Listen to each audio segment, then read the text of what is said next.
하나님의 말씀 봅니다. 열왕기 하 18장 1절에서 4절의 말씀입니다.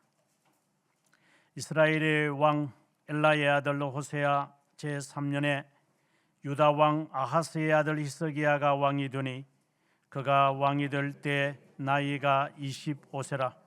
예루살렘에서 29년간 다스리니라. 그의 어머니의 이름은 아비요 스가리아의 딸이더라. 히스기야가 그의 조상 다윗의 모든 행위와 같이 여호와께서 보시기에 정직하게 행하여 그가 여러 산당들을 제거하며 주상을 깨뜨리며 아세라 목상을 찍으며 모세가 만들었던 놋뱀을 이스라엘 자손이 이때까지 향하여 분향함으로 그것을 부수고 너후스단이라 일컬었더라. 아멘. 오늘 우리가 읽었던 말씀 가운데서 12절의 말씀을 함께 읽도록 하겠습니다. 이는 그들이 하나님 여호와의 말씀을 듣지 아니하고 그의 언약과 여호와의 종 모세가 명령한 모든 것을 따르지 아니하였음이더라. 아멘. 제가 신도원 다닐 때 제가 구약 신학을 전공했다라는 말을 제가 여러 차례 한 적이 있습니다. 그때 배웠던 내용들이 저를 참 성경을 읽는 기준을 삼게 하는데 길잡이가 됩니다. 그 중에 대표적인 것이 이스라엘 사람들은 본래 유목민족이었는데 가나안 땅에 들어와서 이들은 가나안 땅의 사람들이 농업국가였기에 이들의 삶의 양식이 그리고 삶의 정황이 바뀌다 보니까 하나님을 섬기는 것이 달라지기 시작을 했습니다. 유목민족은 항상 그 지역의 목초지를 따라서 움직이는 사람들입니다. 자연의 힘에 그들은 움직입니다. 뭐 지금도 그렇죠. 그런데 농업국가는 그렇지 않습니다. 풍성해야 됩니다. 목초지를 따라다니는 유목민족은 자연을 경외할 줄 압니다. 그래서 욕심을 내지도 않습니다. 그만하자. 또 다음에 또 와서 우리가 이것을 먹어야 되고 이곳에 올 것이 있기 때문에 필요한 것만 취해야 된다.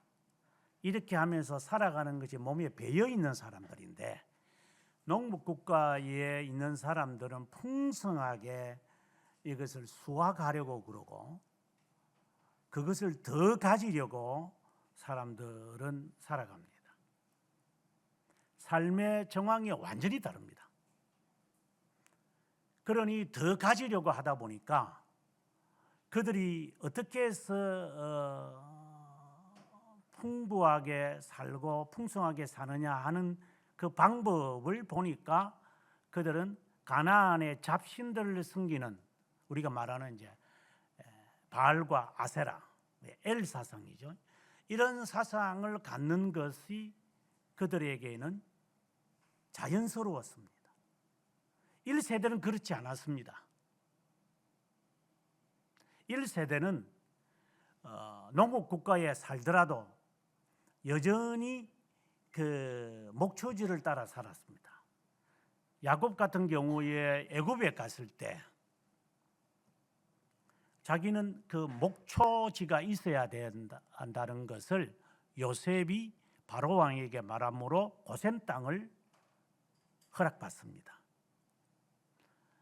아마 하나님이 허락하시면 제가 내년에 이집트를 한번 가서 실제로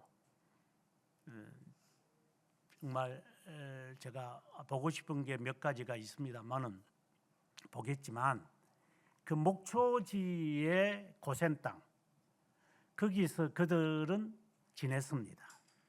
그러나 여러분 아다시피 이집트는 농업국가입니다.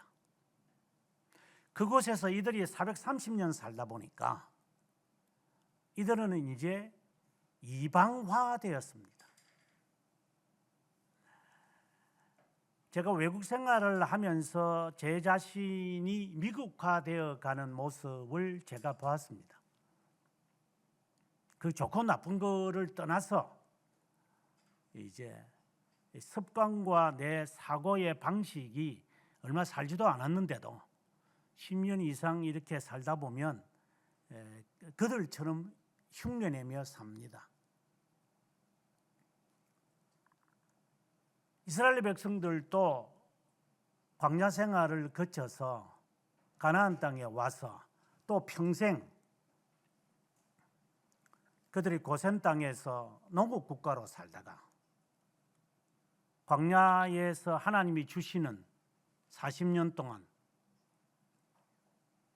은혜를 받으면서 살면서 계속해서 불평과 불만. 왜? 농국 국가에서는 늘 풍성했으니까.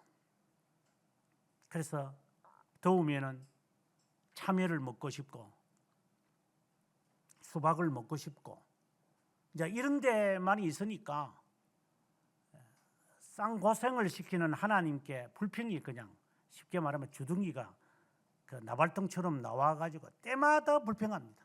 고기 먹고 싶다. 목마르다. 덥다. 이런 그 원망의 이야기가 잦아들지 않습니다. 이제 그것에 대해서 하나님께서 이제 이 인간적인 표현이지만 내가 맹세하마 한 놈도 내가 들어가게 하지 않을 것이다. 몇 명이 출발했는지를 우리는 모르지만 20세 이하 출발할 때 그리고 여호수아와 갈렙 그리고 우리가 불특정 다수가 또 있는지 모르지만 하나님은 다 죽여버렸습니다.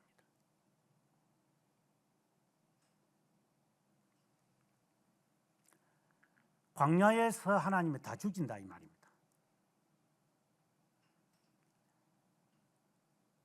이건 영적으로 해석을 하면 견인이 있죠.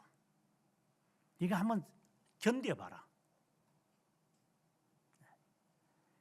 네가 노력해서 얻은 것도 아닌데 그렇게 불만이 많냐? 네 뜻대로 안 되기 때문에 자유도 얻고 싶고 하고 싶은 것도 마음대로 하고 싶고 이게 자유방종입니다. 그런 근성들이 우리에게 있다 이 말입니다. 이러한 가운데서 하나님은 정말 이렇게 말을 안 들어 진짜. 저것들이 잘못해가지고 40일을 40년을 만들어 놓고서 그것도 불평해요. 지 잘못한 건 생각도 안 해요. 그냥 하나님이 우리를 이렇게 생고생시킨다고 생각을 하죠. 그래서 하나님께서 광야에 불뱀을 보내버립니다. 그 불뱀이 독사가 우리가 흔히 말하는 그 살모사와 같은 겁니다. 또 방울뱀 무섭죠. 사자도 한번 물리면은 버들버들 떨면서 사지를 벌렁벌렁 떨다가 그냥 죽습니다. 어느 것도 한번 물리면 1시간도 가지 못하고 피가 응고되어 가지고 죽어버리고 맙니다. 그때 그들이 살려달라고 하니 하나님은 놋뱀을 만듭니다. 지팡이 위에 높이 달아라. 그걸 바라보는 자는 살 것이다. 그런데 그것을 바라보는 사람은 다 나았습니다. 신기하게. 그런데 안 쳐다보는 사람들이 또 있습니다. 그 사람들은 다 죽었다라고 되어 있습니다. 바로 그 너후수단이라고 이제 히스기야가 그 조각을 내서 버릴 때 이름을 붙였습니다. 밑에 각주를 보면은 청동 조각이다, 놋 조각이다 이렇게 완전히 부숴버립니다.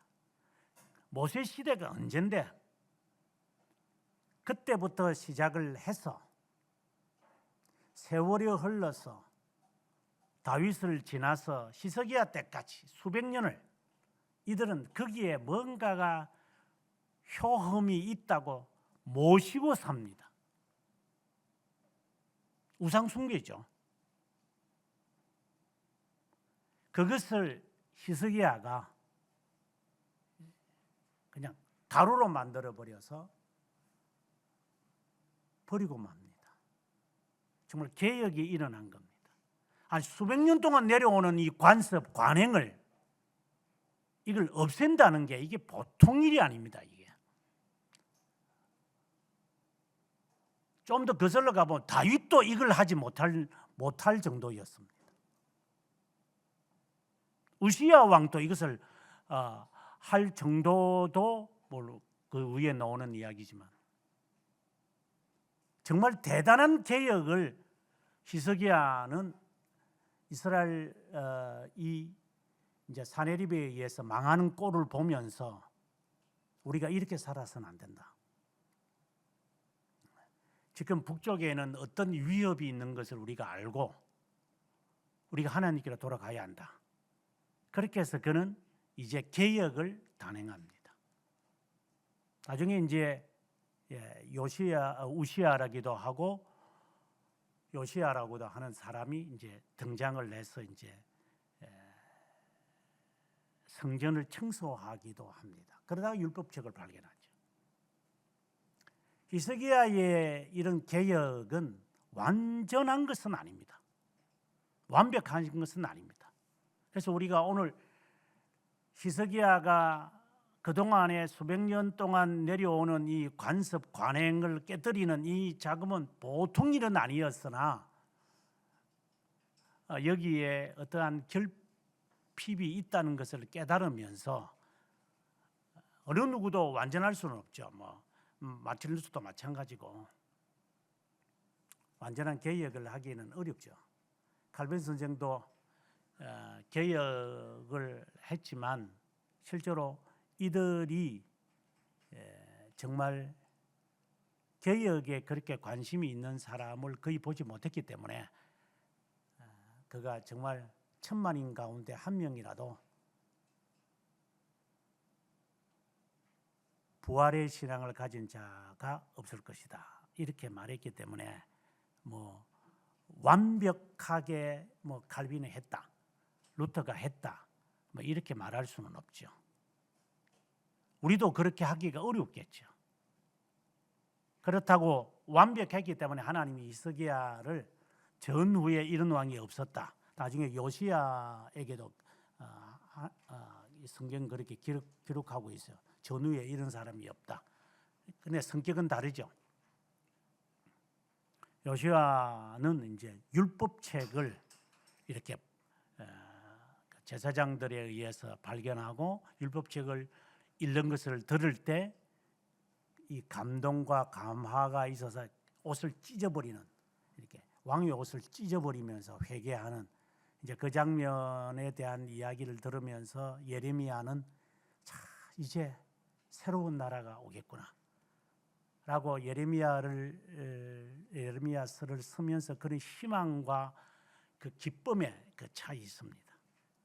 어떻게 보면은 이사야는 히스기야 때의 사람이라면 예레미야는 우시야, 즉 요시야 때의 개혁을 바라본 사람입니다. 이 두 개혁이 상당히 의미가 있죠. 보완적이니까. 제가 말하고 싶은 것은 완벽한 개혁이 없다 이 말입니다. 저도 마찬가지고 제가 할 수 있는 일을 저는 할 뿐이지 제가 할 수 없는 일을까지도 이것도 해야 되고 저것도 해야 되고 이렇게 사람들이 아무리 요구하더라도 나는 내가 할 일을 내가 하는 거지 네가 할 수 없는 일을 하라고 자꾸만 한다고 해서 제가 하겠어요? 개혁이라는 것은 완벽하지는 않습니다. 히스기야만큼 훌륭한 사람도 다윗 이후에 없었지만 히스기야만큼 또 실수가 드러난 사람도 여러 명이 있습니다. 아무튼 너후스단과 같은 이런 조각을 낼 정도로 그의 계획은 보통이 아니었습니다. 우리는 이 전후의 사건을 통해서 오늘 이 본문이 무엇을 말하는지, 계획을 하는 데 있어서 우리 자신이 무엇이 걸림돌이 되는지를 우리가 좀 발견했으면 좋겠습니다. 하나님의 뜻을 쫓아간다. 하나님의 의를 따라 산다. 그는 결핍이 우리에게 있는데 그것을 방어 기조로 삼아서는 안 돼. 일반적으로 그렇게 다 뭐 완벽하게 지키나? 이제 이런 식으로 나가면 정말 위험한 사람들입니다. 그래서 칼빈 또 완벽을 향하여 가야지, 완벽 될 것이라고 하면 안 됩니다. 그래서 하나님은 내가 완전하니 너희도 완전하라 라는 것은 목표를 정하신 것이고, 내가 거룩하니 너희도 거룩하라 하는 이 말씀은 목표로 정한 것이지, 지상에서 뭐 거룩해진다, 완전해진다 이 말을 하는 것은 아닙니다. 그걸 목표로 삼아야 됩니다. 다 못할 거니까, 어차피 다 못할 건데 내가 하고 싶은 대로 하자, 이렇게 하면 더 그는 아주 못된 겁니다. 그는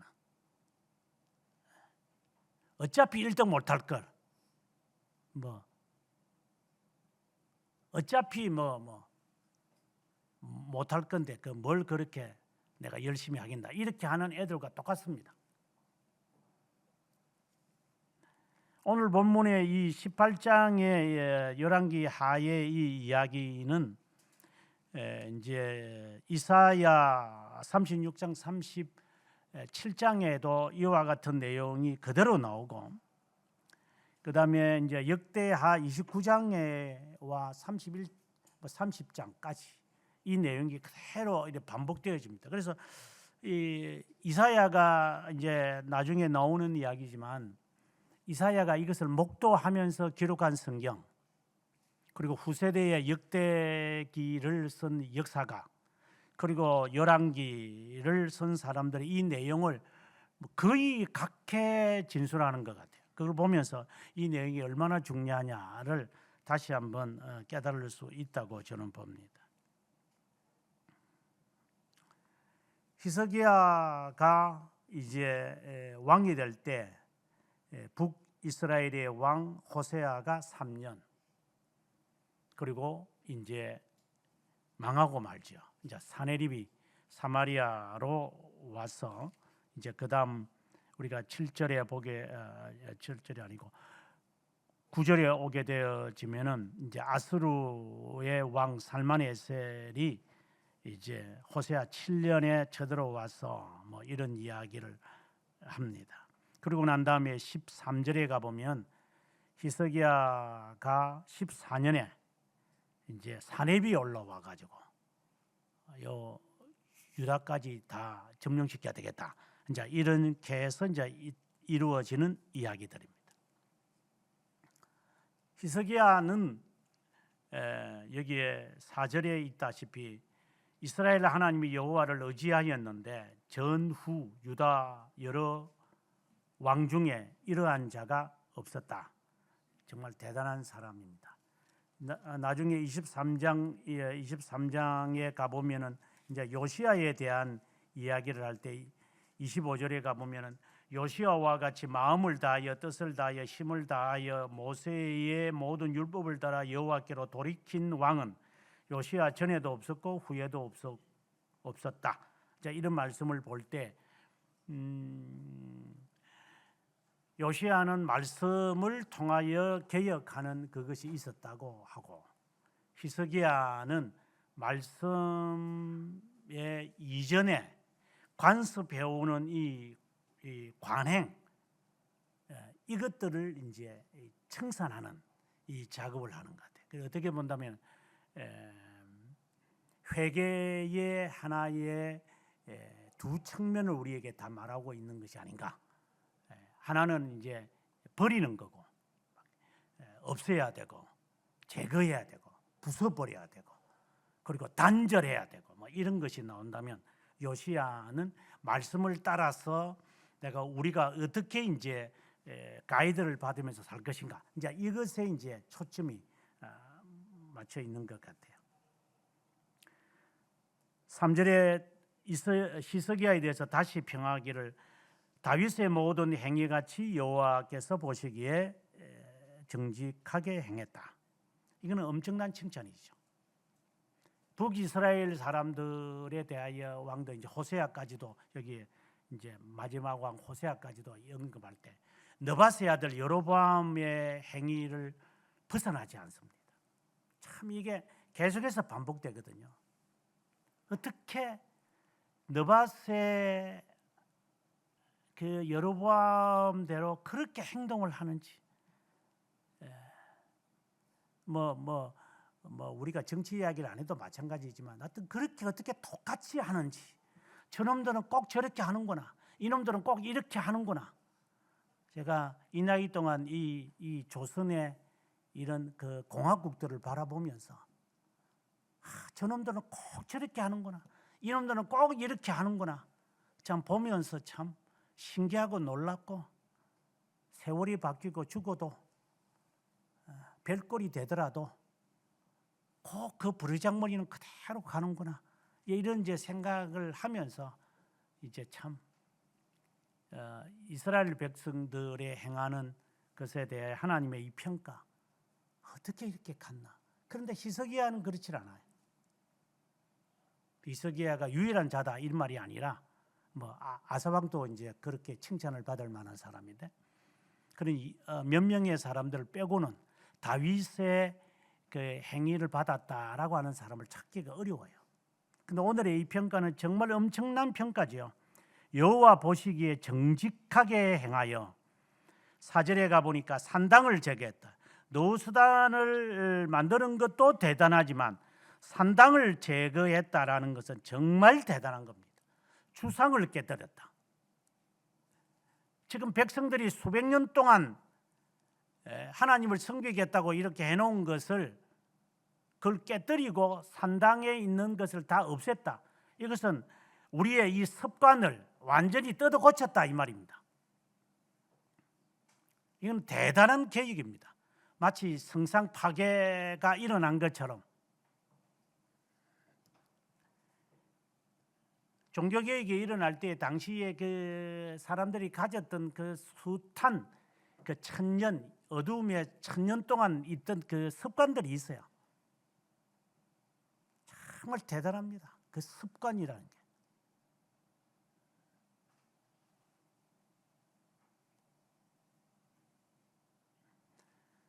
참 없애기 어려울 거다 하는 생각이 듭니다. 그 습관 하나 고치려고 외국에서 오랫동안 살다 왔지만 정말 어렵습니다. 여러분들이 이상할 정도로 행동을 하지만 그게 뭔 의미인지도 잘 모를 겁니다. 뭔다고 목사님은 그래 추운 날에 저리 뭔다고 저게 비 오는 날에 한양 도성을 왜 올라가는지, 저게 미친놈 아니면 저게 정상적입니까? 저게 미친놈이죠. 여러분 이해가 잘 안 될 겁니다. 순리를 따라 사는 거지 뭘 그렇게 유별스럽게 그렇게 저기 꼭 미친놈인가 싶은 생각이 들어요. 저도 제가 봐도 미친놈 같아요.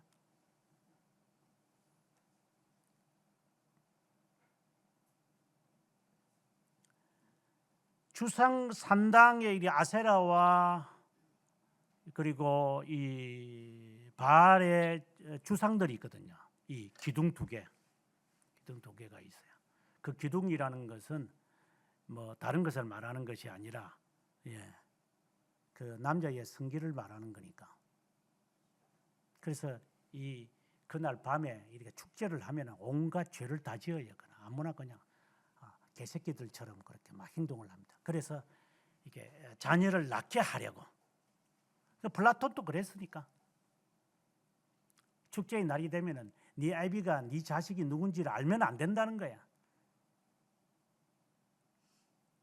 그래서 아무나 그냥 막 축제 날에 그냥 들고 살고, 그래서 저기 자식을 낳았는데 저기 누구 자식이죠 저거? 그렇게 알면은 이 나라 꼴이 안 된다는 거예요. 이게 세습제도 때문에. 그래서 몰라야 된다는 거예요. 그냥 오죽하면은 플라토가 그랬겠어요. 공화국이라는 책에서 인간들이 본래 그렇다 이 말입니다. 지 새끼 외에는 눈에 뵈는 게 없다 이 말입니다. 그 책임도 다하지 못하는 것들이 지 새끼는 얼마나 좋아하는지 몰라요. 안 믿는 사람도 그 정도입니다. 그러니까 이 가나안 땅에 있는 사람들이 자식은 많아야 되니까, 이거 농구 국가는 자식을 많이 낳아야 되니까, 우리나라도 마찬가지였습니다. 이 사회가 바뀌니까 하나 놓기 운동하고 이제는 뭐 결혼도 안 하고, 아마 농구 국가로 계속 있었으면 아마 우리도 좀 많이 달라졌겠죠. 아무튼 그런 그 성적 혼란이 그 있는 장소가 지금 산당이었어요. 이게 산당. 그래서 그걸 다 마치 부르도자처럼 다 밀어버려 가지고 다 없애버린 거예요. 그리고 거기에 세워놓았던 모든 그 상들, 뭐 밥상인지 뭐 떡상인지 모르지만 뭐 우스갯소리 한 것이고, 그 다 없애버렸습니다. 확 다 뒤집어 버렸습니다. 그냥 다시는 여기서 예배드리지 말라고. 그리고 앞서도 처음에 말씀드렸다시피 수백 년 동안 내려오는 이 노병까지도 그냥 조각을 낼 정도로.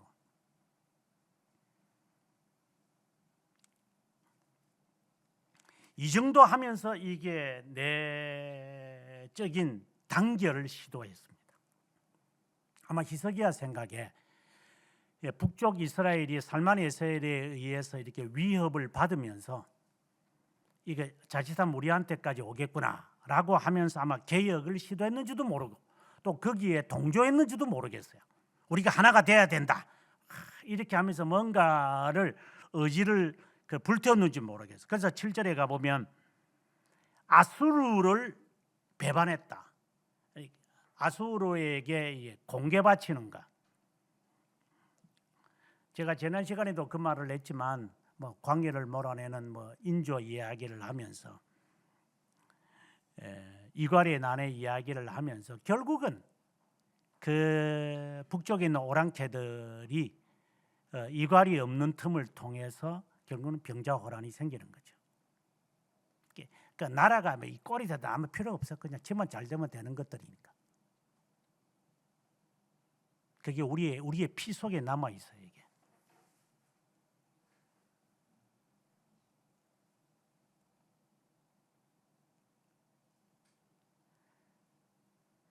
북쪽에 있는 이 사람들의 그 아수르 위협이 워낙 세니까 이제 그것에 대항하여 이제 히스기야는 언젠가는 이게 몰아치게 될, 그것을 위해서 우리가 내적 힘을 키우자, 아마 그렇게 한 것 같아요. 그러고 난 다음에 힘을 키우고 난 다음에 이제 7절에 와서 아수르에게 조공을 바치는 것을 단절시켰던 거예요.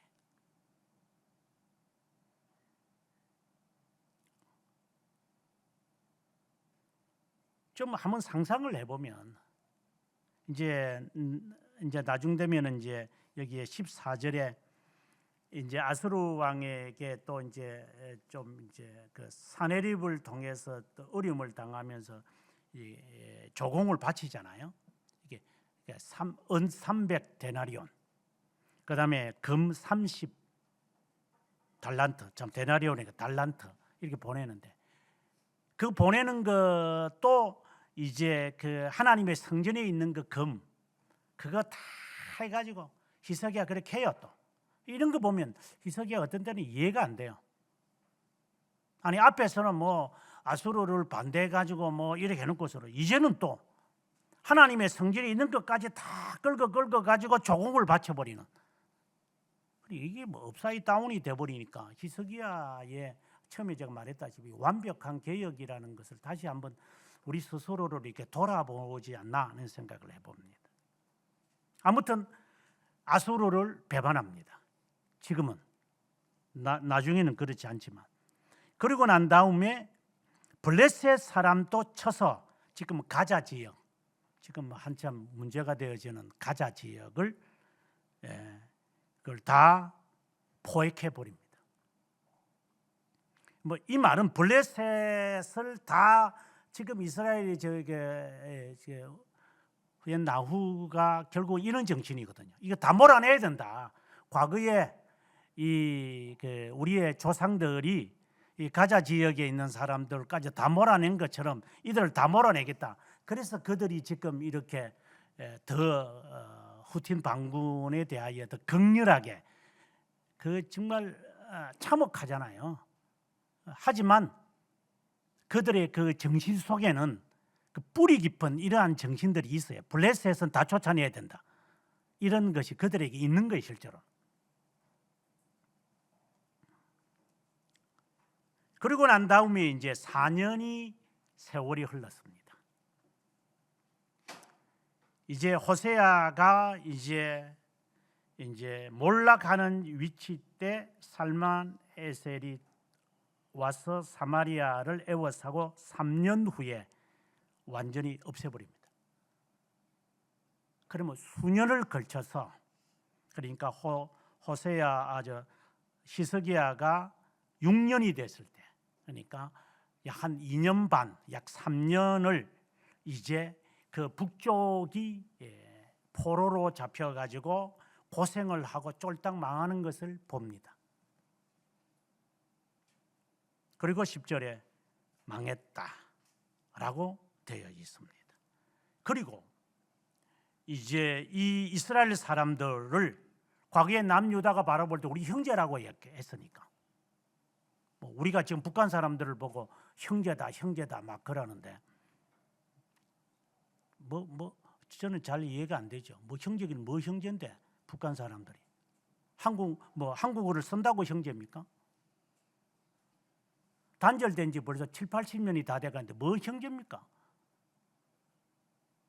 제 부모님도 이북 사람이지만 저는 이북에 대한 동정은 저에게는 눈꼽만치도 없습니다. 그놈들이고 이 정치하는 놈들 이용해 먹고 마치 호남 지역을 이용해 먹는 그런 놈들처럼 북한 놈들을 이용해 먹으려고 하는 놈들이 만들어내진 하나의 작품들이지,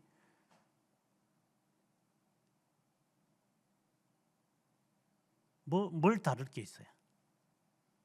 저 조상들은 다 이북 사람들이고 다 이남 사람들인데.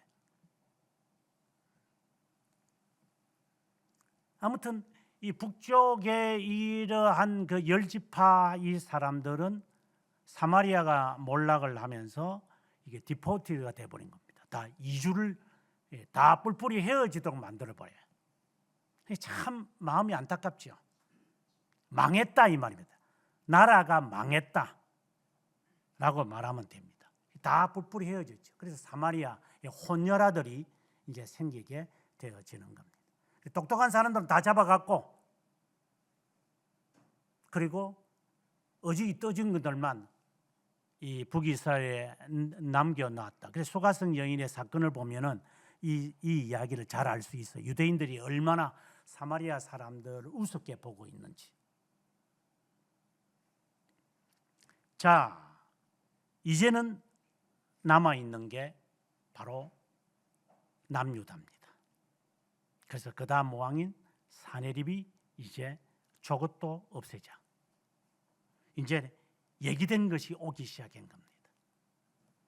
14년에 근 한 8년이 지나고 난 다음에 사네립이 이제 군사들을 데리고 유다의 이 변방에 있는 모든 도시들을 하나하나 점령하기 시작을 합니다.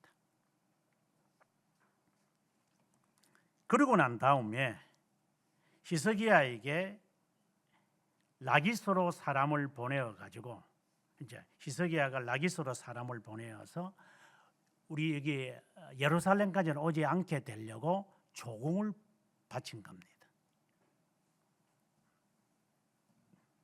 그런데 본래 아수르 왕은 지금 사네립의 아시리아의 그 히스토리에 보면은 800은 달란트를 요구했다라고 돼 있어요. 우리 성경은 300은 달란트를 바쳤다는데 왜 이 이제 그 랍사가 그 랍사리스라고 돼 있고 랍사계가 왜 왔겠어요? 조공을 바쳤는데 저그들이 원하는 대로 예를 들어서 지금 이제 미국 애들이 3,500억 달러를 우리한테 요구하거든요. 그럼 우리나라 망하라는 거죠. 네. 우리나라 거의 1년 예산이 다 돼 가는데 그걸 왜 그들이 모르고 우리한테 요구했겠어요? 뭔가 있지 않겠어요? 이거는 삼척 동자도 아는 거 아니에요? 이 나라 말아먹으려고 우리는 뭐 왜 그런 거 요구하는데 우리나라 말아먹으려고 하는 건 아니니까 뭔가가 있을 거예요. 이 정치하는 놈들이 다 숨기고 있어서 그렇지. 뭔가가 요구하는 게 있는데 이게 말을 안 들으니까 이게 압박을 목을 확 쥐어버리니까. 그래서 통화 스와프까지 해달라고. 그까지 하면 이제 돈만 찍어내 가지고 도망 다니려고. 과거에 IMF 때 그런 일이 한 번 있었으니까. 이런 잠버리들이 굴리는 것들이니까. 뭔가가 있는 것 같아요. 저는 정치하는 사람이 아닌 건 모르겠지만 제가 볼 때는 이게 지금 조선 놈들이 뭔가를 지금 이 정치하는 놈들이 뭔가가 잘못하고 있는 것 같아요. 그거 아마 버르장머리 고치게 하려고 지금 아마 선불로 뭐 이번에 이제 up to front라는 그 영어 문장 갖고 막 사람들이 막 이 선불이란 뜻이다. 아니다. 우선적이란 뜻이다. 이렇게 해석을 하던 저도 정확하게 뜻을 잘 모르겠어요. 아무튼 현금으로 내라. 이렇게 할 바에는 사람을 확 쪼아버리는 거다 이게. 그래 아주 나쁜 사람들을 우리한테 인식시키잖아요. 계속 이 뉴스들은 저 나쁜 놈, 저 정신병자, 저 미친 놈입니까 저 사람이? 뭔가가 있는 거예요. 우리한테 속이고 있는 이 정치하는 놈들이 이게 뭔가 숨기고 있어요. 지금 뭔가가. 그래서 지금 800원 달러를 원했는데 이게 300원 달러만 준 거야. 그러니 이 사내립의 화가 얼마나 났겠어요. 요게 말을 안 들어요. 요게. 그래서 자신의 부하 세 사람을 급파를 한 겁니다. 쳐들어간다. 그러니 말 들어라. 이제 이런 식으로 이제 오게 되어지는 겁니다. 근데 히스기야가 여기서 참 잘못한 게 있는 것 같아요. 15절에 보면은 성전에 있는 것을 다 모아서 은을 주었다. 16절에 가보면 성전의 문의 금과 자기의 모든 기둥에 입힌 금까지 다 벗겨서 다 준 게 이거예요. 그냥. 그러나 사내립이 생각할 때는 다 준 게 아니야. 뭔가가 숨겨놓은 게 있어. 아마 그렇게 생각을 해서 아마 이 사람들이 쳐들어오지 않았나. 이렇게 학자들이 말하는 것 같아요. 저도 그렇게 생각을 해요. 뭔가가 지금 히스기야는 성전에 있는 걸 다 벗겨서 줬다고 하는데 아니 뭔가 더 있을 것 같은데 이러한 것이 히스기야의 그 내막에 뭔가 왜냐하면은 만약에 줬다라면 나중에 우리가 19장에 가보면은 히스기야가 그 병에서 낫고 난 다음에 그 숨겨두었던 그 솔로몬이 그 남겨두었던 그 보화를 보여주거든요. 이 봐라. 티글라필레셋의 그 부하들이 왔을 때 자기가 병 낫고 난 다음에 이거 금은 보화를 다 보여줍니다 또. 그래 뭔가 있어요 지금. 히스기야는 뭔가 연막 전술을 지금 쓴 거예요. 그러니까 그것을 모를 리가 없죠 이 사내립이. 그래서 사절단을 보낸 거고 마치 그 오랑캐가 우리한테 보내가지고 우리하고 명나라하고는 단절하고 우리하고 화친을 형제 아우로 맺자. 그거 싫다라고 하는 것 같은 거예요. 지금 뭔가 그렇게 돼가고 있는 것 같아요. 내가 볼 때는. 저는 정치를 잘 모르지만 저희 나라도 이 솔직한 놈이 한 놈도 없으니까.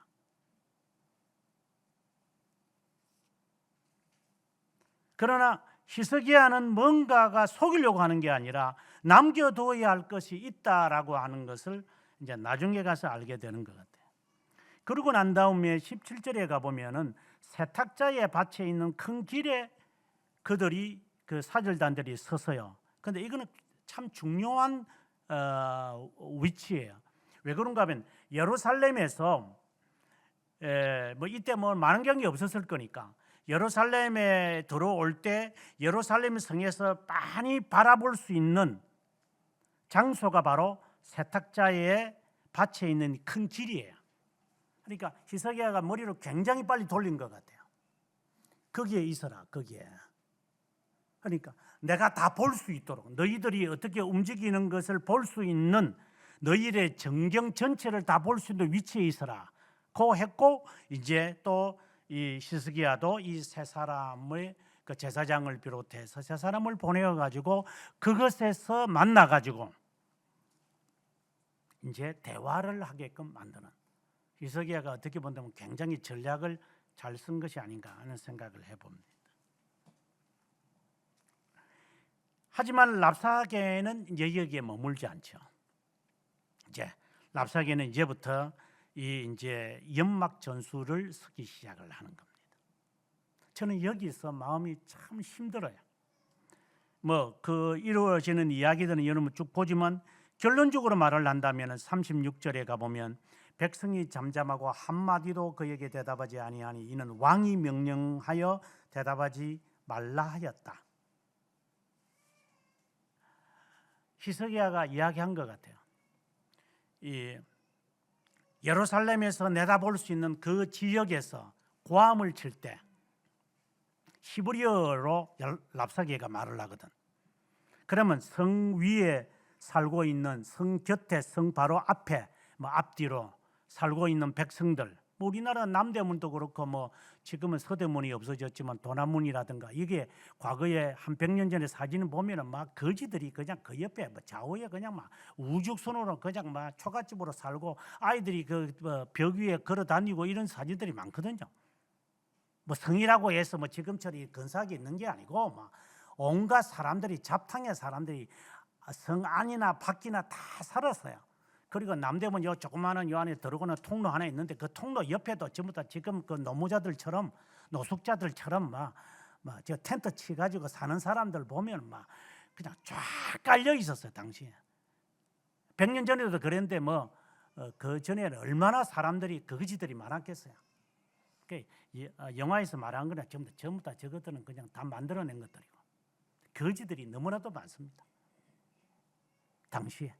그러니까 거기에 있는 사람들이 이 랍사게가 지금 히스기야에게 왕에게 하는 이 말을 다 알아듣고 마음이 동요될 줄 아니까 히스기야는 그동안에 다져왔던 것을 백성들에게 아무 말도 하지 마라. 아무 말도 하지 마라. 그냥 입 닥치고 있어라. 대답하지 마라. 무슨 말을 하더라도. 그래서 백성들이 그대로 있는 거였습니다. 이것은 히스기야의 전략이 정말 옳았다고 저는 봅니다. 그러고 난 다음에 랍사게가 편지를 보내는데 이것을 들고 그는 하나님의 저도로 찾아 들어갑니다. 그 내용은 여러 가지로 나옵니다. 특별히 19장 6절에 보면은 너희는 너희 주에게 이렇게 말하라. 히스기야가 한 말입니다. 여호와의 말씀이니 너는 아수르의 신복에게 들은 바 나를 모욕하는 말 때문에 두려워하지 마라. 이 히스기야는 마음이 너무 괴로운 거예요. 쉽게 말해서 뭐 여호와를 의지하라고 한다고? 야, 북이스라엘 다 무너졌어. 이제 너거야. 너희는 땅이 얼마 하지도 않아. 10지파 없앴는데 너가 없애지 못해? 근데 히스기야가 뭐 여호와를 어떻게 의지하면 뭐 된다고? 어떻게 한다고? 모든 나라 다 없애버렸는데. 정말 여러분 이 입장에 여러분들이 얼마나 있어 보는지 저는 모르겠어요.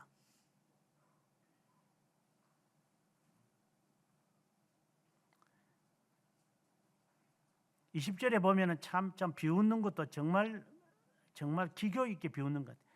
내가 싸울 만한 계교와 용력이 있다고 한다마는 입에 붙은 말뿐이다. 내가 이제 누구를 의리하고 나를 반역하겠느냐? 상한 갈 때는 애굽을 의리하느냐?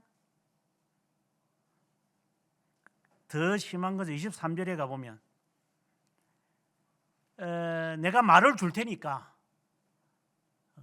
너희들 말이 없을 거고, 그래 말고기를 뜯어 먹었고, 이제 이스라엘 사람들은 자녀들 삶아 먹었잖아요. 그 정도로 기아 현상이 있는 거니까 그래 말 줄게. 그러면 말 타는 사람 하나 보내고 우리도 말 타는 사람 보내가지고 경계해가지고 이기면 말을 2,000마리를 내가 주겠다. 12,000마리. 참 2,000마리를 주겠다. 이건 조롱입니다.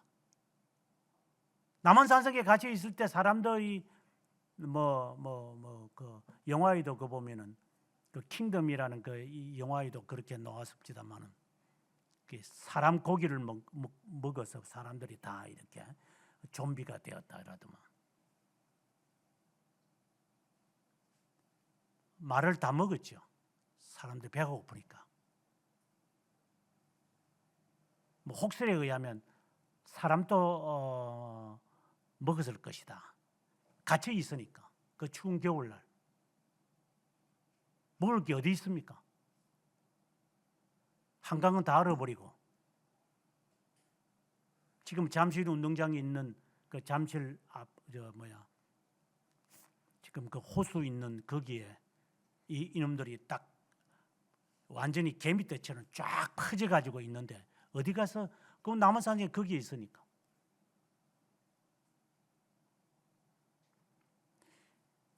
그런 때에 이들이 하는 말이 너희가 우리에게 항복을 하면은 31절에 가면 포도와 무화과를 먹게 하고 우물의 물을 마시게 하고 곡식과 포도주를 주겠고 포도원에 있는 모든 그 지방, 기름질 나는 감난나무 열매와 꿀이 있는 지방 너희들에게 다 주마. 사람들이 얼마나 요동이 심할까. 내가 다 해주마. 쉽게 말하면 나한테 절을 하면 사탄이 말한 것처럼 예수님에게 네가 나에게 절하면 너 죽을 필요도 없잖아. 내가 공중구세 다 잡고 있는데 내가 너한테 그냥 주마. 그냥 십자가에 달려 죽지 마. 그냥 내한테 그냥 쉽게 말하면 교회 안 가면 돼. 신앙 안 지키면 돼. 네같이 그렇게 율법스럽게 신앙생활하는 사람 난 본 적이 없어. 다 그렇게 안 지내니까. 22절에 보면은 하나님은 여호와를 의뢰하라고 히스기야가 산당 없애고 제단 없앴지. 그래 너희 꼴이 뭐야 그래. 산당 없앴지. 이제 너우수단까지 그렇게 조각을 내가지고 해놓고 그 뭐가 있어 너희들한테. 너희들 지금 기아에 지금 있잖아. 애까지 삶아 먹어. 이 식인종들이야. 그냥 단순하잖아. 그냥 항복합니다. 두 손 두 발 들고 놓으면 돼. 그냥 희석이 한 놈 딱 죽이면 되는 거야. 아주 간단한 이야기입니다.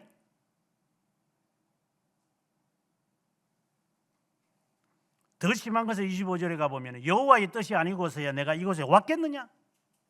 하나님의 이름을 이용합니다. 그놈만 목사냐? 내가 섬기는 목사님도 목사야. 그분은 이렇게 말 안 해. 그러면 그따위로 말을 해. 여러분 누구 말을 믿을래요?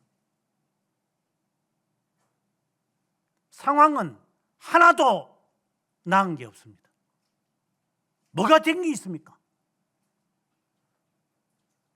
먹을 게 있습니까? 자유가 있습니까? 원하는 대로 할 수가 있습니까? 식인종들이 되어가는 사회. 그리고 하나님을 뭘 의지하라는 거야 하나님을. 하나님이 살아계시면 너희한테 이렇게 하겠냐? 라사게가 하는 이야기입니다. 나는 듣고 본 적이 없어. 예수 믿으면 팔자 고친다는데. 네 하는 꼬라지를 한번 봐봐. 어떤 꼬라지냐? 여러분 견뎌낼 수 있을까요?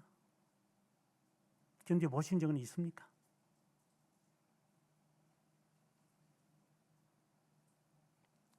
예수 믿는 가정에서 태어나서 핍박은 받아본 적은 없죠.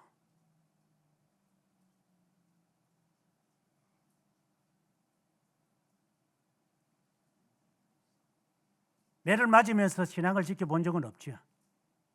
그러니까 그따위로 살지. 직장에서 쫓겨본 적은 있습니까? 그래서 잘 집이 없어서 산속에 가서 그냥 누워서 하늘 쳐다보면서 잠을 자고 메뚜기를 잡아 먹어본 적은 있습니까?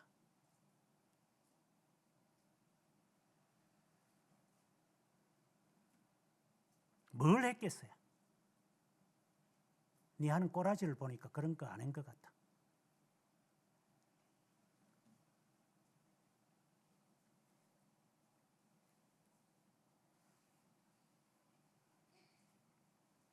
아직 무르익으려면 40년이 걸릴 거다.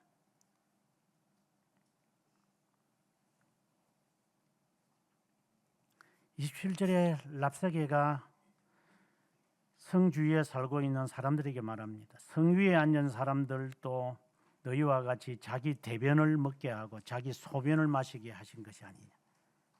참 기가 찹니다. 소변을 먹어야 되고 무슨 이 똥개도 아니고 말이야. 그 똥을 먹으며 살아야 됩니다. 그 정도까지 지금 인간이 마치 똥개처럼 삽니다.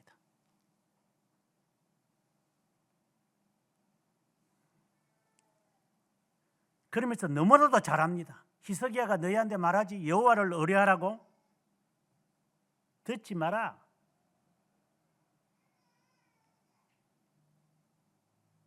만약에 그걸 안 듣고 내 말을 듣는다면 하나님 보내셨으니까 내가 왔으니까 사실 다 이야기하면서 하나하나 틀린 말이 없잖아. 예수 잘 믿어가지고 예수를 잘 믿었는지 바로 믿었는지 모르지만 어쨌든 그래가지고 내게 되어진 것은 이거밖에 안 됐으니까 하는 것마다 꼬이고 하는 것마다 망하고 하는 것마다 안 되는데 그러면 랍사게의 말이 맞지. 그래서 신앙생활을 한다고 쪼륵쪼륵 하더만은 그 된 게 뭐 있어 니한테. 집도 팔아먹고 자식은 그래 그래서 신앙생활 잘 교육시킨다 하다가 그래 자식은 그래 뭐 신앙생활은 그냥 뭘 하나 제대로 그 듣는 놈이 있어. 아무것도 되는 게 없어요.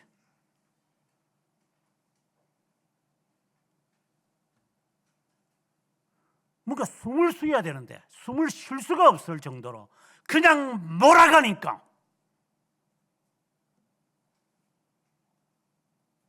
히스기야는 괴로운 겁니다. 이사야에 가보면 이사야가 이 장면을 목독하고 이렇게 말을 합니다. 37장 14절에 히스기야가 그 사자들의 손에서 글을 받아보고 여호와의 전에 올라가서 그 글을 여호와 앞에 펴놓고 여호와께 기도하여 이르기를 16절에 그룹 사이에 계신 이스라엘의 하나님 만군의 여호와여 주는 천하 만국의 유일하신 하나님이시라. 주께서 천지를 만드셨나이다. 여호와여 귀를 기울여 들으시옵소서. 여호와여 눈을 뜨고 보시옵소서. 사내립이 사람을 보내어 살아계시는 하나님을 회방한 모든 말을 들으시옵소서. 옷을 찢은 겁니다. 마치 가시적인 거죠. 편지 하나 들고 와서 하나님 제가 신앙생활 잘못하는 겁니까? 그들의 말을 안 듣다가 내가 그냥 망하고 끝나는 겁니까? 얼마나 마음이 안타까웠으면.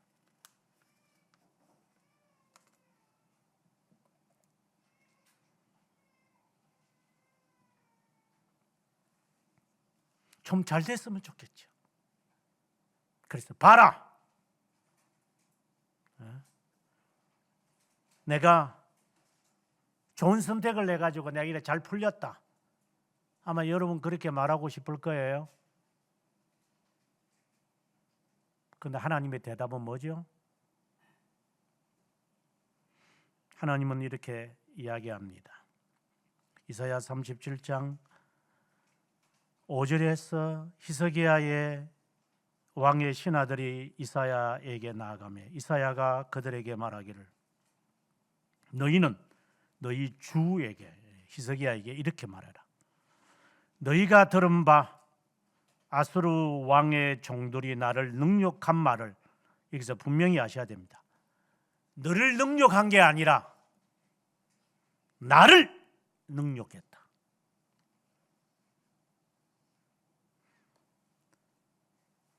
열왕기하 19장 6절에도 이렇게 말을 합니다.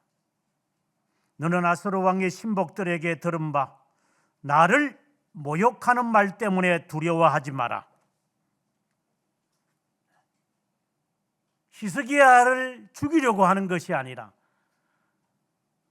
히스기야가 하나님을 섬기는 것을 그만두게 하려고 하니 나를 능멸하는 것이다.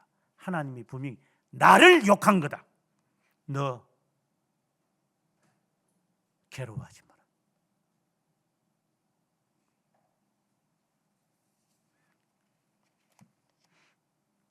그러고 난 다음에 7절에 19장 7절에 이렇게 말합니다. 하나님이 한 영을 그 속에 두어 아수르입니다.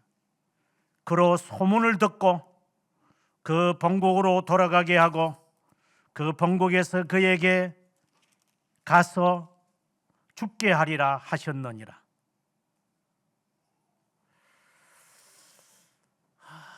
이건 하나님의 약속입니다. 내가 소문을 듣게 만들어서 불안하게 만들어가지고 사내립이 돌아가서 죽게끔 할 거다. 이거는 이사야를 통해서 하나님이 들려준 겁니다. 그런데 실상은 그렇지 않습니다. 8절에 보니까 랍사게가 돌아가다가 아수르 왕이 이미 라기스까지 왔어요. 이제 지금은 사절단을 보낸 사람이 지금 계속해서 전투를 하다가 점점 이제 이 유다의 예루살렘 가까이 왔다는 사실을 이제 알게 되어진 거예요. 그래서 이제 랍사게는 그러죠. 야 인마 내가 말할 때 뭐라더냐 인마. 이제 사내비 바로 여기 와서 이제 너 이제 망해. 빨리 항복해. 이 다급해. 이제 큰일 난 겁니다. 이제는 지금은 사절단들이 말했고 이제는 사내립이 군대를 18만 5천 명을 데리고 이제 가까이 왔다는 거야. 이제는 내일은 어떻게 될지 몰라. 이걸 위기라고 그래요. 위기를 당해본 적은 있습니까?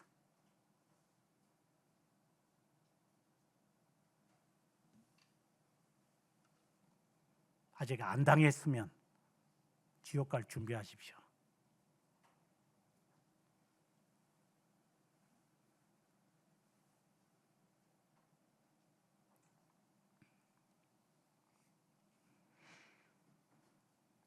그래서 이사야가 14절에 그 편지를 들고 여 앞에 들어간 겁니다. 이사야가 목격한 것처럼 16장 16절에 여호와여 눈을 떠서 보십시오. 살아계신 하나님을 비방하러 보낸 말을 보십시오.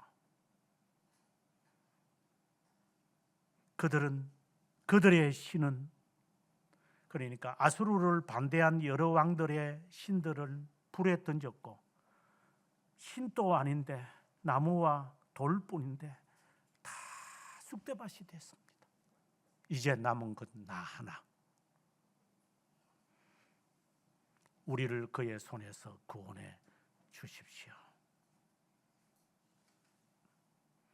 그때 하나님이 히스기야에게 이사야를 보내신 겁니다. 20절에 보면 이렇게 하나님이 말합니다. 여호와의 말씀이 내게 아수르의 왕 사네립 때문에 내게 기도하는 것을 내가 들었다. 자, 정말 이 말씀은 진짜 위로가 되는 겁니다. 내가 들었다. 비방하는 것도 내가 다 들었다. 하고 21절부터 쭉 예언의 말씀을 합니다. 그리고 29절에 가서 내가 이제부터 마치 하나님이 역사에 개입합니다. 금년에 스스로 자라난 것을 먹고 내년에는 그것에서 난 것을 먹고 세 번째는 심고 거두며 포도원을 심고 열매를 먹을 수 있을 것이다. 이건 하나님의 약속입니다. 그런데 우리는 여기서 이제 머물면 안 됩니다.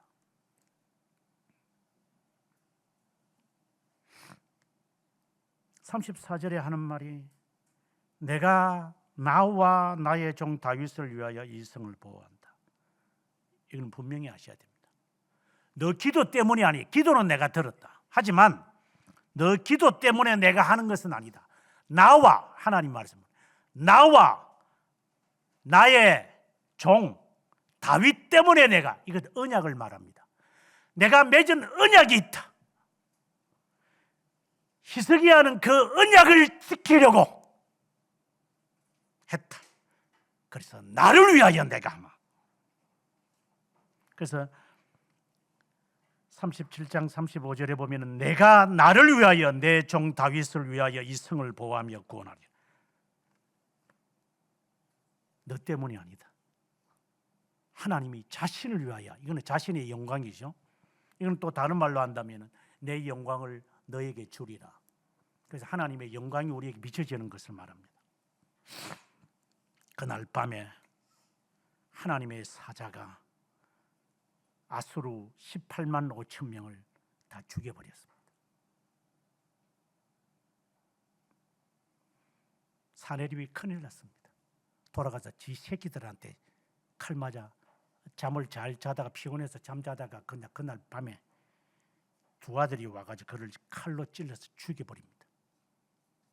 그러면서 아수르는 망합니다.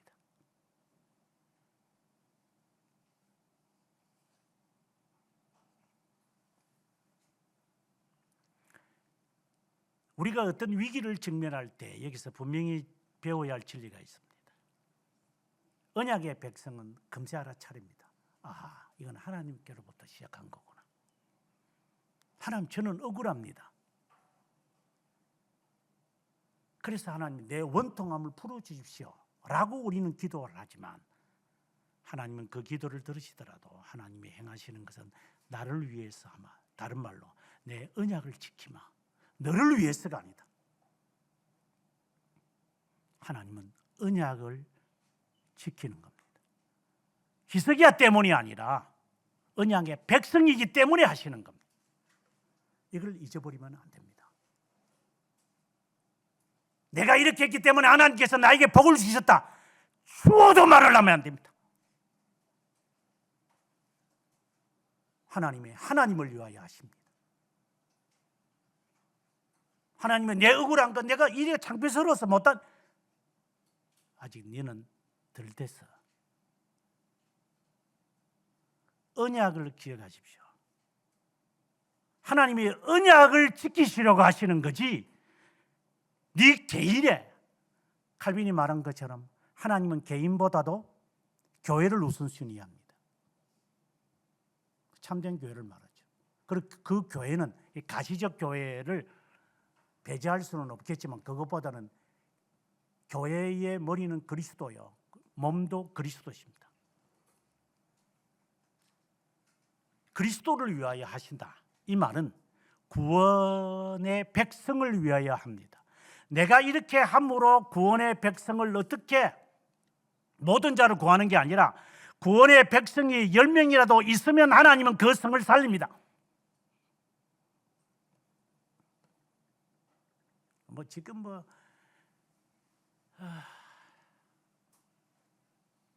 많은 경제학자나 경제 쫌성들이 하는 말이 지금 IMF 때문에 이 나라 지금 IMF 때보다 더 크다, 이런 말을 합니다. 뉴스 들으면 막 듣기 싫을 정도로. 그래서 트럼프를 욕을 할 때까지 욕합니다. 저러니까 막 학생들이 총들로 나와가지고 아무나 쏴 죽이지 뭐 이러면서 막 이런 막 여러 폭언과 저주를 막 퍼붓습니다. 정확하게 잘 모르겠습니다. 그러나 분명한 것은 있습니다. 언약의 백성에게 주신 하나님의 경고라고 저는 확신합니다. 너 제대로 지켜라. 전에 한번 그런 말을 했는데 미국에서 기침하면 우리는 독감 걸려가지고 꼼짝도 못할 거야 라는 말을. 미국을 함부로 말하면 안 돼. 우물 안에 개구리들처럼 이것들이 그냥 개굴개굴 할 줄만 알지 세상이 넓은 줄은 모르는 것들이.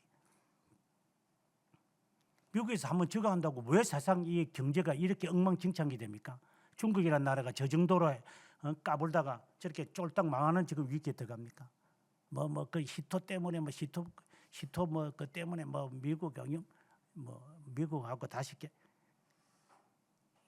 아직까지 이 머릿속에는 사대주의 사상이 중국 놈들 이게 이 아첨거리는 이런 과거의 민비나 이런 놈들 대웅군이라 같은 이런 놈들이 이렇게 사고가 썩어진 것들이 아직 살아남아가지고 그것 때문에 이 민족을 이렇게 만드는지도 모르고 미친 놈들 세상 읽을 줄 몰라요. 온 세상이 뒤집어질 정도입니다. 그 나라가 아르수르다 이런 말을 하는 게 아니라 인정을 할 것은 인정을 하고 우리가 살아가야 된다는 것을 내가 말하고 싶은 겁니다. 그렇다 하더라도 나는 그 가운데 있는 하나님의 백성에 대한 하나님의 관심을 우리는 잊어서는 안 됩니다. 너희들은 살아남을 거다. 남은 자입니다. 살아남으라.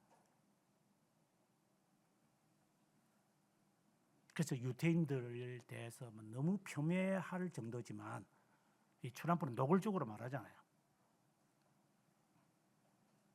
그들은 살아남은 사람들입니다.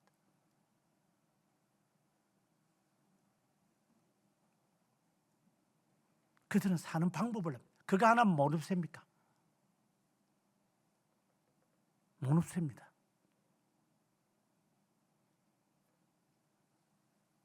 메시아닉 그것을 제가 생각하고 있기 때문에 이스라엘을 두둔하는 게 아니라 그 가운데 있는 하나님의 언약의 백성이 있고 일반적으로는 볼 때 후틴과 같은 놈들에게는 없습니다. 그렇다고 해서 이런 학살이 정당화될 수는 없죠. 중요한 것은 하나님은 언약을 지키려고 행한다는 것을 잊어서는 안 됩니다.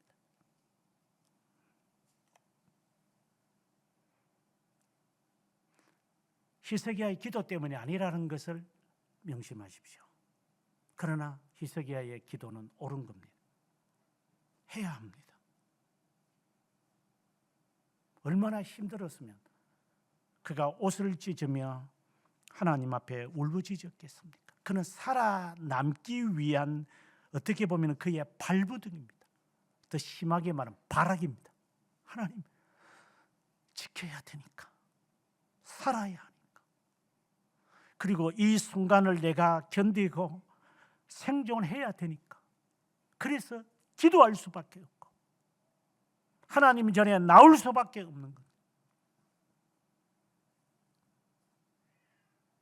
이것을 감사해야 된다. 기도할 이유가 없어. 언약의 백성 아닐 수 있는 가능성이 많을 겁니다.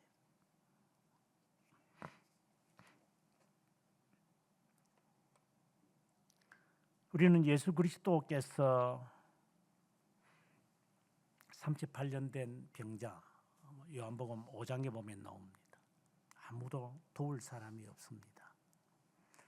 헛된 너부스단이라고 명하게 되죠. 놋뱀을 바라보며 바라보면서 불뱀에서 살은 것처럼 그 이후에 사람들이 병들면 그 놋뱀 바라보면서 이렇게 하는 것처럼 그 관습에 젖혀 있는 그것을 이 38년 동안 안전뱅이로 있는 사람도 한 번쯤 큰 물이 동할 때 천사가 내려오니까 그때 뛰어들면 낫는다더라. 그런 헛된 소망을 가지고 그는 그 자리에 그냥 주구청청 그냥 앉아 있는 겁니다. 열심히 있죠. 인내도 있고 끈기도 있어요. 계속해서 그 앉아 있으니까. 그때 주님이 많은 사람 가운데 그를 지목하십니다. 주님이 이렇게 질문을 합니다. 그에게 내가 낫기를 원하느냐? 그때 하는 말입니다. 주여, 물이 움직일 때 나를 못에 넣어줄 사람이 없어 내가 가는 동안에 다른 사람이 먼저 갑니다. 이렇게 말합니다. 그때 주님이 일어나라.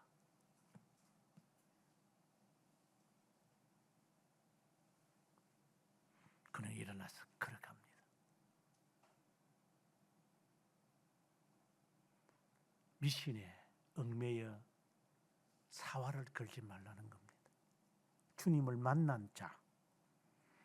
그럼 다시 돌아가서 노뱀은 그리스도를 말합니다. 그래서 니고데모와 주님이 대화하시면서 요한복음 3장 16절을 말씀하시기 전에 이 말씀을 노뱀에 관한 이야기를 합니다. 그러면 노뱀을 너우수단이라고 말하는 이 사건은 뭔가가 우리들에게 말하는 게 있어요. 이 사건이 18만 5천 명이 뭐 어떻게 되고 안 되고 하는 이것이 단순하게 해석해야 할 문제가 아니에요. 위기에서 벗어났다, 어려움에서 벗어났다, 이 말을 지금 하는 게 아니에요. 뭔가 여기에는 있어요. 바로 3장 15절에서 주님이 하시는 말씀이 그를 믿는 자마다 영생을 얻게 하려 하심이라. 그리고 16절에 가서 하나님이 세상을 이처럼 사랑하사 이렇게 나오는 거예요. 인자도 그렇게 들려야 한다. 그래 십자가에 달리심을 말해요. 노뱀이 바로 예수 그리스도다라고 하는 거예요. 그래서 앞서 이사야가 히스기야에게 하는 말이에요. 나와 내 종 다윗을 위하여 내가 이 일을 하리라. 너 때문이 아니야. 오늘 아침에 공부하면서도 제가 경고를 내리지만 이러니까 뭐 좀 잘 되니까 다음에 뭐 잘 꿈떡 꾸지 말아야지.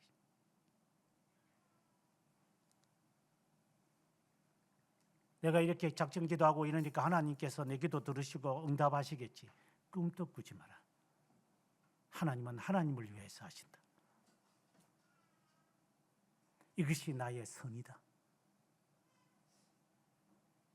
종은 그 주인을 기쁘게 하는 거다. 주님을 기쁘게 하기 위해, 주님을 영화롭게 하기 위하여 내가 이렇게 합니다. 이 자세가 니고데모에게 말하고 싶은 주님의 말씀인 겁니다. 노뱀이 있다. 사람들이 그거 보고 다 나았지. 예, 나았다. 인자도 그렇게 죽을 거다. 그 인자를 믿는 자마다 영생을 얻을 것이다. 인자가 죽어야 한다. 그리스도의 그 죽으심이 너를 살릴 거다. 다른 말로 저는 이러한 여러의 위기들을 이렇게 직면하면서 저도 인생을 살 만큼 이제 살면서 느끼는 게 정말 너 고칠까 안 고치면 안 돼. 그래서 저 뭐 사람들이 저보고 뭐 고치라 말로 하는 거 별로 제가 귀담 안 듣습니다. 들을 게 별로 없습니다.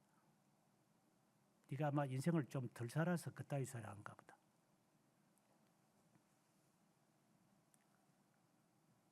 숱한 이야기 들으면서 살았습니다. 들을 말은 0.1%도 없습니다.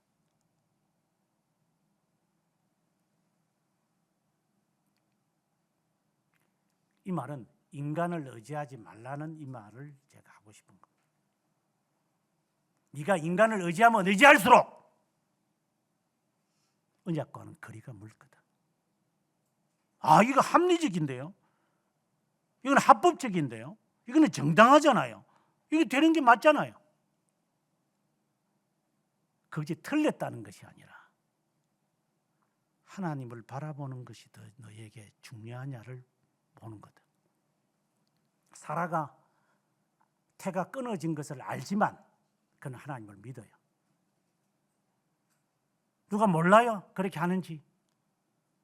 이렇게 하면 잘 되는지도 모르겠어요? 이렇게 잘하면 이렇게 잘 되게 된다는 거 몰라요? 조금 인생 살면 다 알아요. 하지 마라.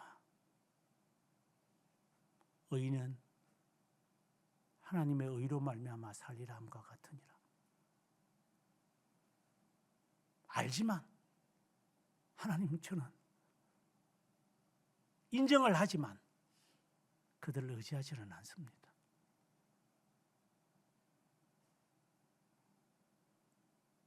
만약에 일이 그렇지면 이라겠지. 그들의 말을 좀 더 안 들어가지고 결국 이런 일이 생겼다 이라겠지. 아니,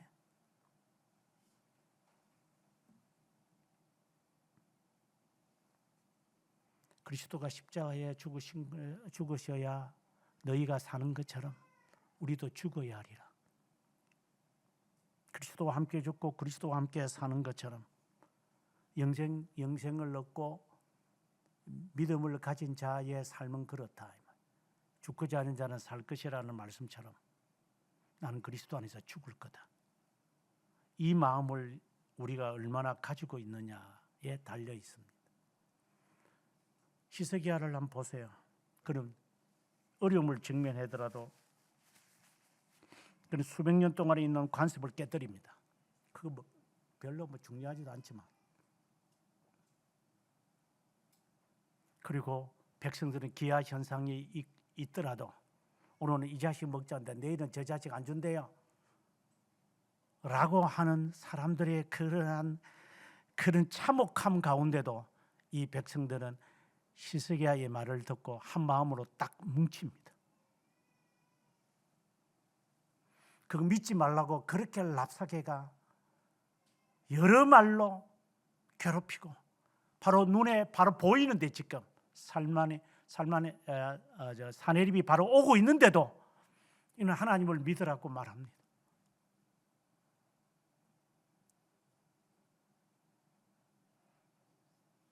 하나님이 이스라엘을 통하여 약속하죠.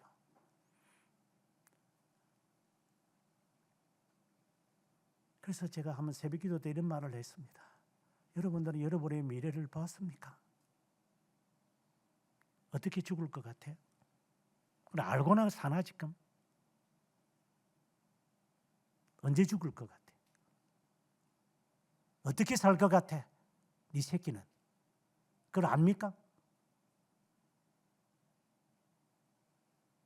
아느냐고 묻는 겁니다. 그냥 생각을 말하는 게 아니라 막연한 것이 아니라 확신을 가지고 있느냐를 말하는 겁니다. 여러분 아십니까? 어떻게 죽을 것 같아? 니는, 네 새끼는. 네가 가지고 있는 걸 누가 가져갈 것 같아? 네가 알고나 사나? 끝은 아나? 끝이 어떻게 될 것 같아? 저놈은 어떻게 될 것 같고? 너는 어떻게 될 것 같아?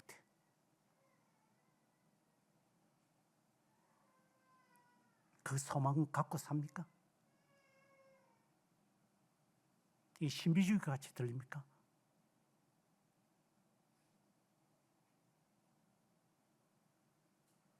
교주처럼 말하죠. 여러분의 끝이 보여.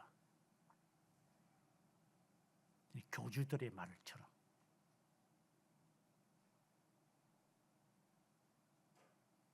그래서 언젠가 제가 그 말 한 적이 한번 있었지. 네가 죽을 때까지 내가 살아남으면 그때 지팡이 들고 가서 내가 후리치면서 내가 말할 거다. 내가 뭐라더냐. 너는 이렇게 죽을 거다. 내가 죽는다고 말했지. 그래서 이렇게 된 거다. 너는 회개 안 할 거야. 지옥 갈 준비는 하고 있어. 그 말을 하기 위해서 내가 끝까지 살아남으면 교주들이 하는 말인데, 하나님이 내 인생을 어떻게 이끌어갈 것이라는 것은 알고나 살아갑니까? 뭐 헛된 말은 잘하지. 뭐 오래 살면 뭐합니까? 그냥 주님 부르면 가지. 마리아 그지. 마리아 말 타고 천리를 가지. 그제. 그런 놈치고 신앙생활 제대로 하고 신앙 제대로 박힌 놈을 저는 본 적이 없습니다.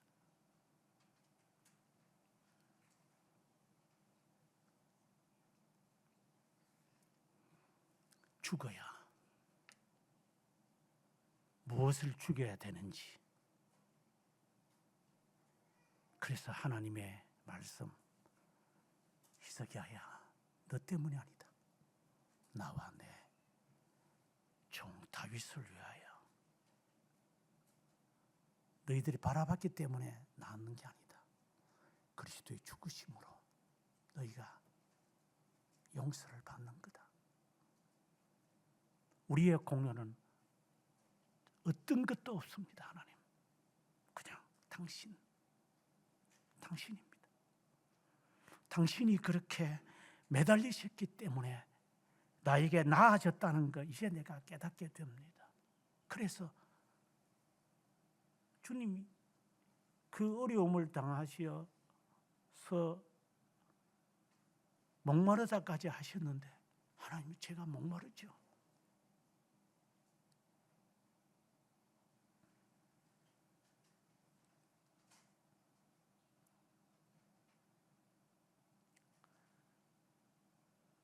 히스기야와 같은 이러한 힘듦이 있을 때 기억하십시오.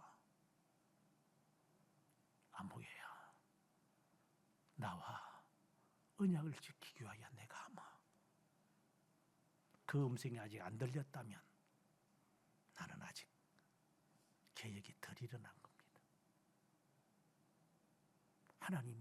하나님이 직접 합니다.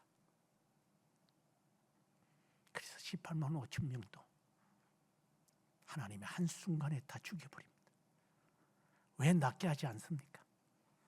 왜 하나님이 살리지 않을까요?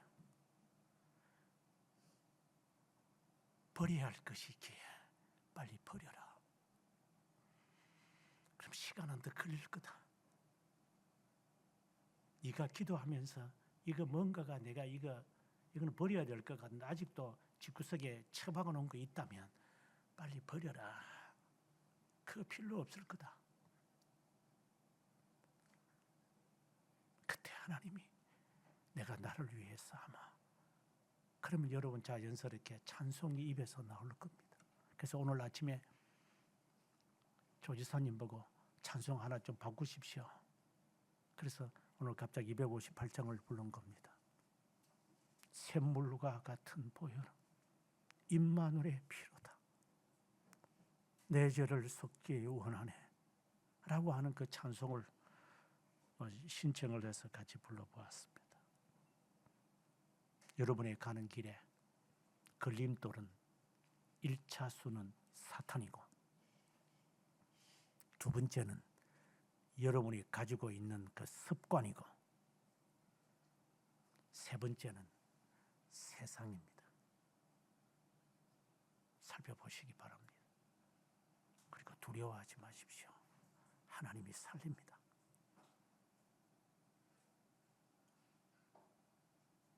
그러나 매우 힘들 겁니다.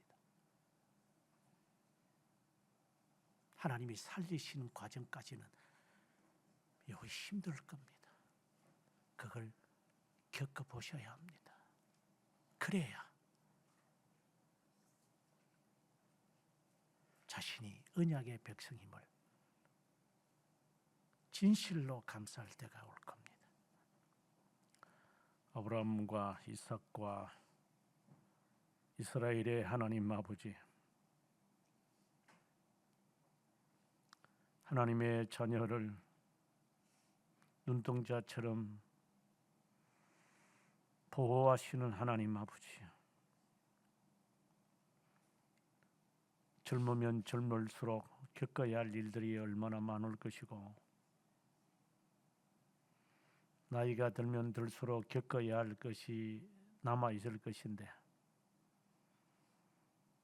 좌충우돌할 것이고 교만을 뜰 것이고 나락으로 떨어지기도 하고 실패와 좌절에 그리고 불평과 불만에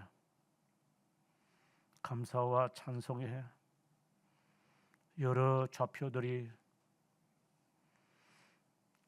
정신없이 오고 가겠지만 방향은 분명히 하나님을 향하여 가도록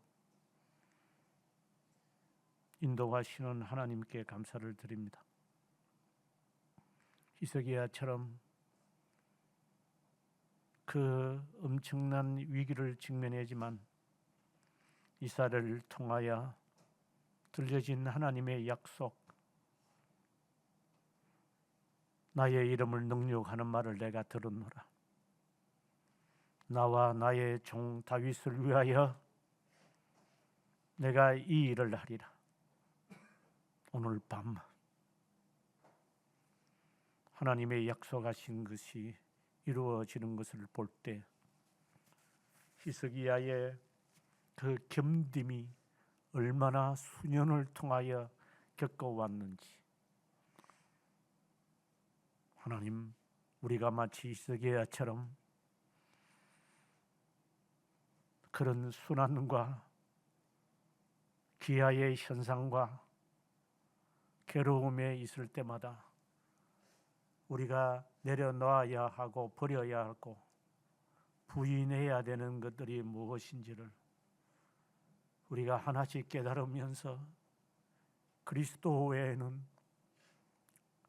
하나님께만 외에는 어떤 것도 나를 만족시키지 못한다는 것을 마음에 철저하게 새기면서 그것이 무슨 일이든, 작은 일이든 복잡한 일이든 형통한 일이든 잘못되는 일이든 하나님의 뜻이 이루어지이다 하며 살아가는 믿음의 한 인격체 되기를 주님께 간구하옵고, 언약의 백성의 하나님 야훼이신 주 예수 그리스도의 이름으로 기도드립니다. 아멘.